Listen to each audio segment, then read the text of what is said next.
Como encerramos as reflexões baseadas em cada capítulo de Provérbios, achei sensato falar um pouco sobre o autor desse livro, neste caso, Salomão. Como a Bíblia diz, conhecemos as árvores pelos seus frutos. O livro de Provérbios é uma das obras literárias de Salomão. Sendo assim, é um dos frutos dessa grande árvore. Como todo fruto que provém de uma árvore e é sustentado por uma raiz, precisamos entender a origem de tudo.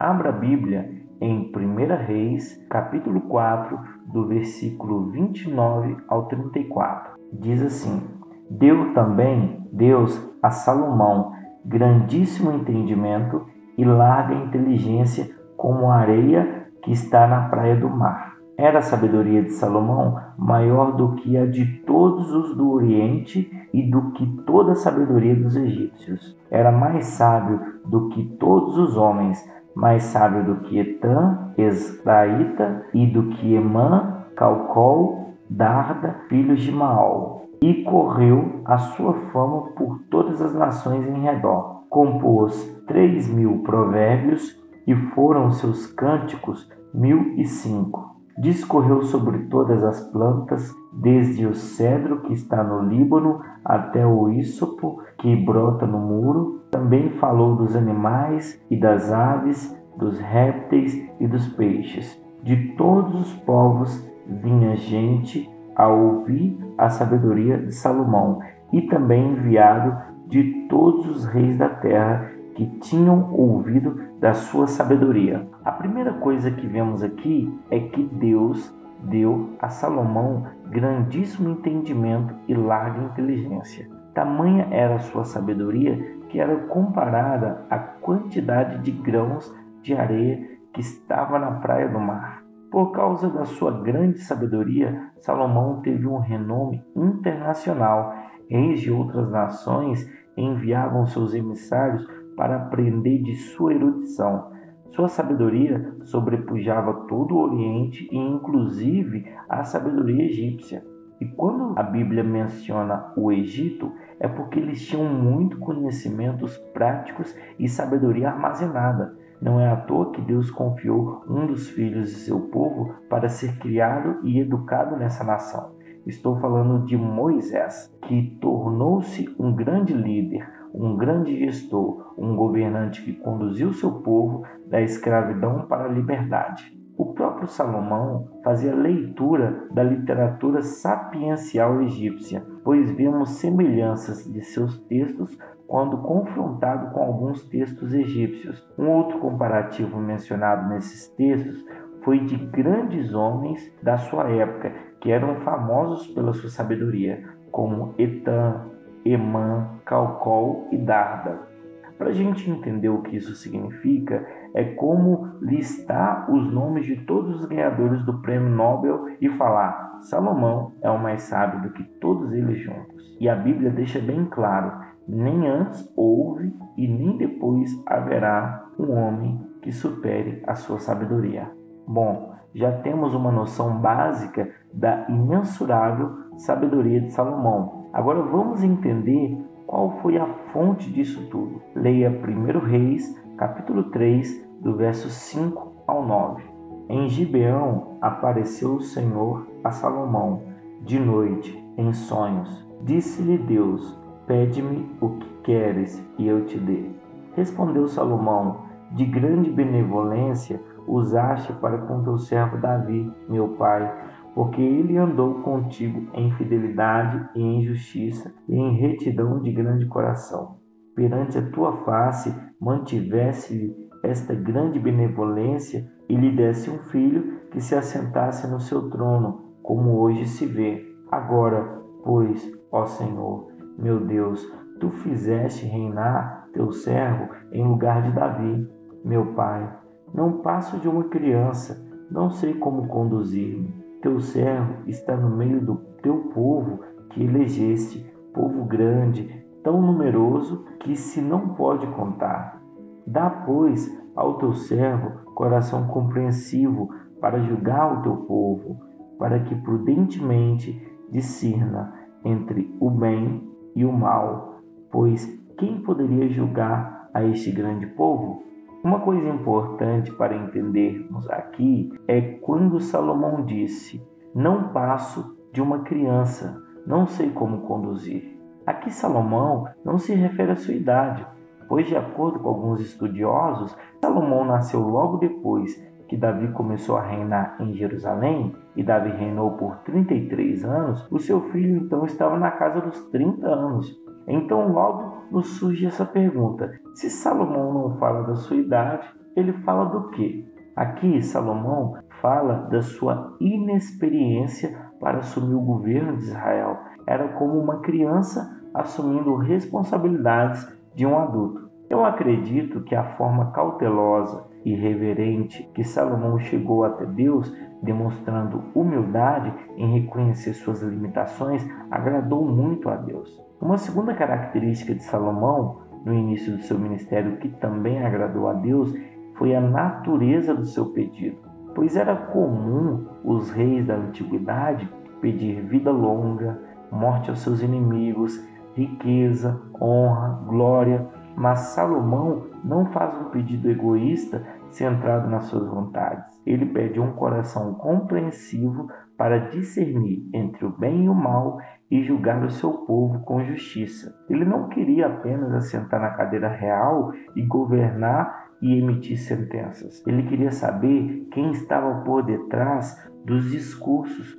se era um justo ou um perverso, pois a sua missão era fazer justiça, para inocentar o justo caluniado e punir os corruptos enganadores. Agora, continuando a leitura, vamos ler do verso 10 ao 15. Diz assim: "Estas palavras agradaram ao Senhor, por haver Salomão pedido tal coisa. Disse-lhe Deus: já que pediste esta coisa, e não pediste longevidade, nem riqueza, nem morte de teus inimigos, mas pedistes entendimento para discernires o que é justo, eis que faço segundo as tuas palavras, dou-te coração sábio e inteligente, de maneira que antes de ti não houve teu igual, nem depois de ti o haverá. Também até o que me não pediste eu te dou, tanto riquezas como glória, que não haja teu igual entre os reis por todos os teus dias.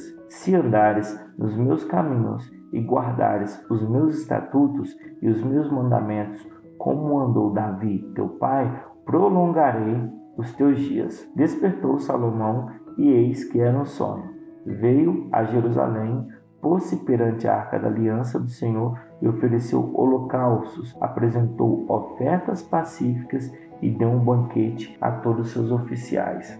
Aqui aprendemos duas lições importantes com Salomão. A primeira é chegar até Deus com humildade, com respeito, reverência, cautela, reconhecendo as suas limitações. A segunda coisa é não fazer pedidos egoístas que refletem apenas as ganâncias de nossos corações.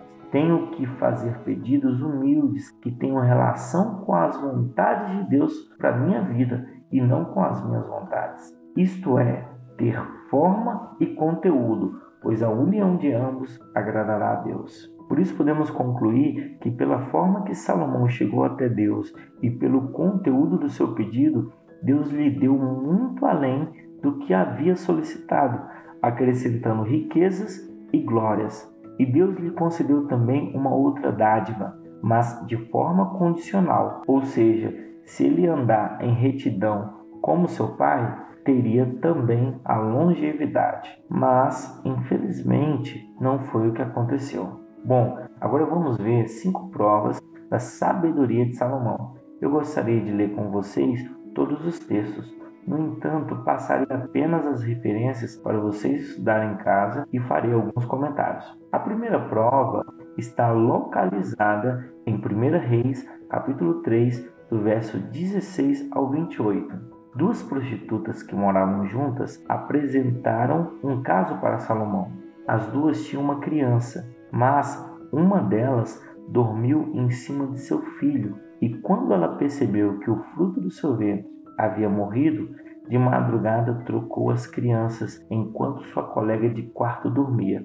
Então, pela manhã, a sua colega viu a sua criança morta e percebeu que não era o filho dela. Então esse caso foi diante de Salomão e cada uma falava: não, essa criança é minha. E a outra também falava a mesma coisa: não, essa criança é minha filha. Era um caso muito complicado, pois não havia teste de DNA e muito menos podia se reconhecer por semelhança, já que muitos homens frequentavam o quarto e não tinha como identificar nem mesmo pelo pai. Entretanto, havia uma tradição legal no Antigo Oriente Próximo que, quando não se conseguia identificar o proprietário de uma fazenda ou de algum bem, o correto seria partir a propriedade entre as duas partes litigantes, para que cada uma desfrutasse de 50% do bem. E Salomão, fazendo uso desse dispositivo legal, pronunciou: corte a criança ao meio. Enquanto isso, uma das mães não estava nem aí, mas a mãe verdadeira se manifestou e disse: eu prefiro meu filho nas mãos de outra do que ele morto. E Salomão viu esse sentimento e percebeu a verdadeira mãe. E ali Salomão deu o filho para a mulher verdadeira. Então a gente vê que essa é uma das primeiras provas que Salomão demonstra sua sabedoria. A segunda prova da sabedoria de Salomão está localizada em 1 Reis, capítulo 4, do verso 1 ao 21. Nesses textos, esse homem sábio lista seus oficiais para resolver as burocracias de Israel. São 12 intendentes distribuídos nos distritos administrativos que faziam as fronteiras do antigo Israel. Essa gestão política e administrativa revelava um pouco também do conhecimento que Salomão tinha. A terceira prova da sabedoria de Salomão está localizada em 1 Reis, capítulo 4, do verso 22 ao 28. Aqui o rei organiza a sua corte, e a Bíblia deixa bem claro que diariamente nada lhes faltava. Comida, bebida, roupa, segurança, saúde, nada lhes faltava, pois havia provisão de tudo. A quarta prova da sabedoria de Salomão está localizada em 1 Reis, capítulo 10, do verso 1 ao 10. A Bíblia diz que a fama internacional de Salomão chegou até uma mulher gentia, e ela foi provar o rei com perguntas profundamente difíceis. Mas Salomão lhes respondeu sobre tudo, e nada lhe foi profundo demais que não tivesse resposta. Alguns teólogos dizem também que o domínio de Salomão se estendeu tanto que prejudicou o comércio das caravanas árabes. Então, em partes, a visita da rainha Sabá, que é a mulher gentia mencionada, tinha também outras finalidades, como por exemplo um acordo comercial. A quinta prova da sabedoria de Salomão está localizada em 1 Reis, do capítulo 5 ao capítulo 7. Aqui tem toda a descrição sobre a construção do templo. Então, nesses capítulos estarão escritos acordos, negociações, preparativos, matéria-prima, do início ao fim da construção do templo.